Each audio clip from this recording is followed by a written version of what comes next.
Bonjour à tous, aujourd'hui exercice sur le produit scalaire et le projeté, exercice assez complet, c'est comment est-ce qu'on peut calculer donc des produits scalaires en utilisant des projections.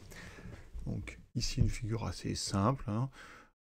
On a donc un quadrilatère ABCD, on a F qui est le milieu de AE, ici, ensuite G qui est le milieu de BC, H est le milieu de CD, on a deux angles droits ici et ici, on a des longueurs ici un petit peu partout.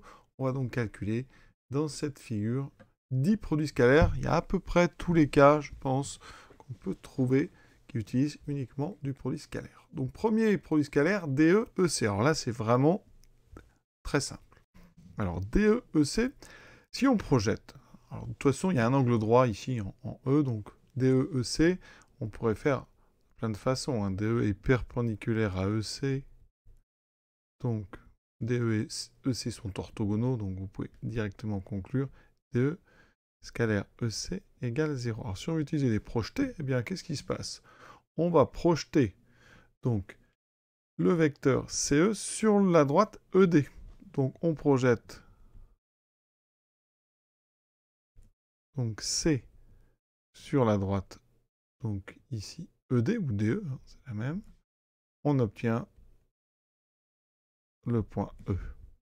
D'accord? Ça veut dire qu'ici, en projetant, quand on calcule DE scalaire EC, on va donc projeter E, il reste en E, on projette C qui tombe sur E, donc DE scalaire EC, c'est pareil que E, E, 1. Donc c'est le vecteur nul. Et quand on fait un produit scalaire avec le vecteur nul, et on sait qu'on obtient 0. Voilà comment on peut faire avec le projeté. On peut aussi faire avec le cosinus, puisque vous aurez le cosinus ici. Alors c'est un peu compliqué parce que c'est des angles orientés, hein, mais on aurait un cosinus qui donne 0 ici, mais le mieux c'est quand même vraiment de parler d'orthogonalité ou de projeter C sur E, et ça vous donne le vecteur nul, voilà. Donc voilà pour ce premier produit scalaire. Alors AE scalaire AD, alors on regarde sur le dessin, AE est porté par la droite AD ici, il est représenté ici. Ensuite, donc AD, il est pareil sur la même droite, donc on a deux vecteurs qui sont colinéaires. Donc AE et AD sont colinéaires, donc c'est déjà projeté, d'accord. Ce qui est important, qu'ils sont de même sens, donc le produit scalaire AE-AD, eh bien il vaut le produit des longueurs, AE fois AD. Et AE fois AD, donc AE vaut, on compte, hein, donc 3 et 3, 6, multiplié par AD, 3, 3, 6 et 4, 10, on obtient un produit scalaire égal à 60. DE, FE. Alors DE, je le représente ici. Ensuite FE, alors on a encore ici deux vecteurs qui sont déjà, il n'y a pas besoin de projeter, hein, ils sont portés par la même droite, donc la droite AD. Donc il y a juste à dire que DE et FE sont colinéaires. Par contre, contrairement au cas précédent, de sens contraire. D'accord? Donc on a ici, entre ces deux directions, on a un angle qui est plat. Hein. Donc ici, ça veut dire que le produit scalaire DE-FE, ça va être moins le produit des longueurs. Donc la longueur DE, c'est 4. La longueur FE, c'est 3. On obtient donc moins 12. AE scalaire AC, donc ici, on les représente. Donc AE est ici. AC là, très traditionnel. On va projeter C sur la droite AE. Donc on projette C sur la droite AE. On obtient le point E. D'accord? Puisqu'il y a un angle droit entre CE et AD. Donc ça veut dire que notre produit scalaire AE-AC, il vaut le produit scalaire AE-AE. AE-AE, c'est un carré scalaire, on pourrait l'écrire comme ceci. C'est donc le produit des longueurs au carré. AE mesure 6, 6 fois 6, donc 36. AD, FB, donc AD, voilà. FB, alors, ils ne sont pas issus d'un même point, donc on va utiliser l'expression généralisée du produit scalaire, on va projeter le vecteur FB, Donc on va projeter F et B sur la droite AD. Donc on projette. Alors, on peut l'écrire par exemple en disant on projette sur donc AD. Alors, normalement sous-entendu orthogonalement, d'accord? De toute façon, on projette qu'orthogonalement en terminale. Donc ici, on remarque que le point F, ben, il va rester lui-même puisqu'il appartient et le point B va donner A. Donc, ça veut dire que ADFB va être égal au produit scalaire ADFA. AD et FA, ce sont des vecteurs collinaires de sens contraire. Donc ici, on a moins le produit des longueurs. D'accord? Je précise, hein, c'est AD et FA qui sont bien de sens contraire. Donc moins, alors AD, on avait calculé, ça faisait 10. FA, ça fait 3. On obtient un produit scalaire égal à moins 30. Alors DC-CE, ici, donc, je représente DC, je représente CE. Voilà.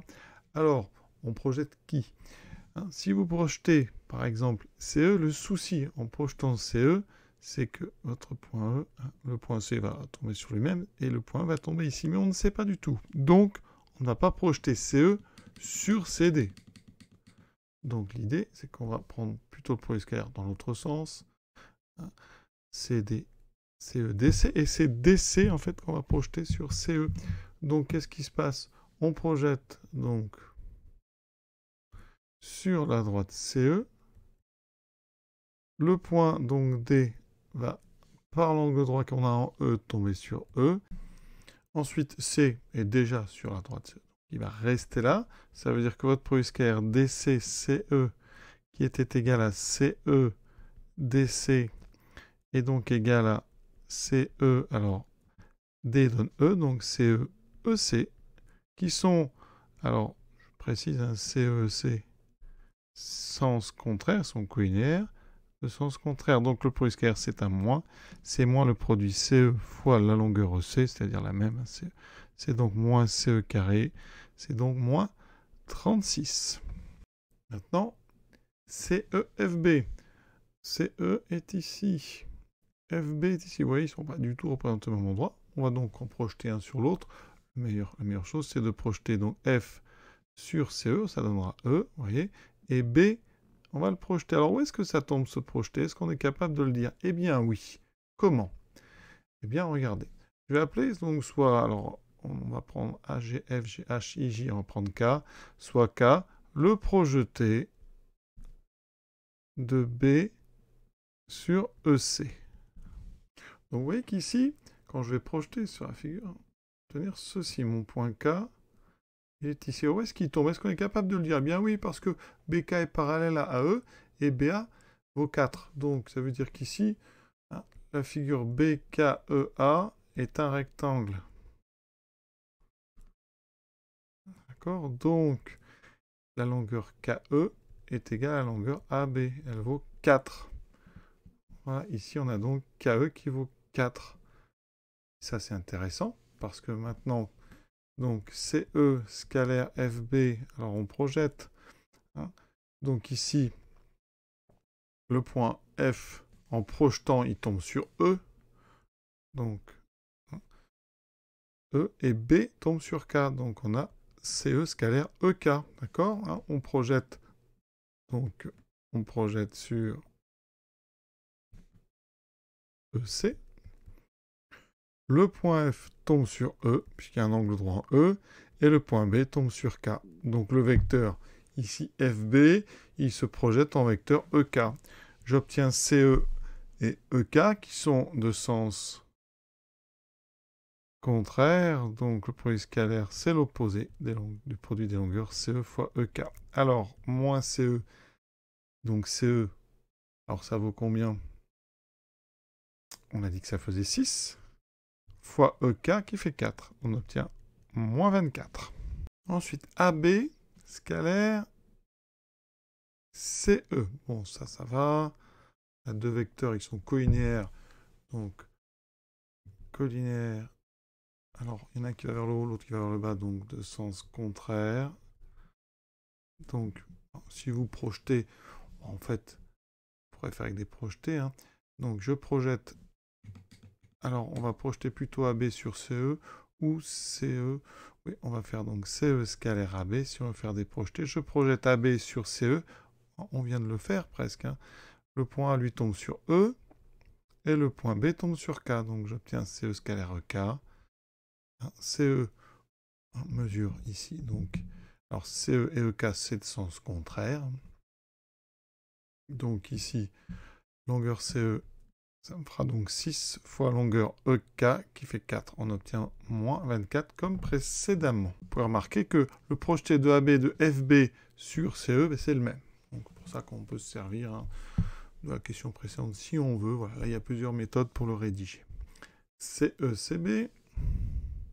Donc toujours ce fameux CE et CB. Voilà. Donc ici on projette. Alors, on projette donc. Alors CB, donc on projette sur la droite CE. On commence à être habitué.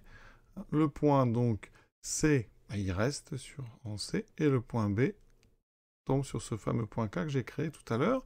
Donc CE scalaire CB, c'est pareil que CE scalaire CK.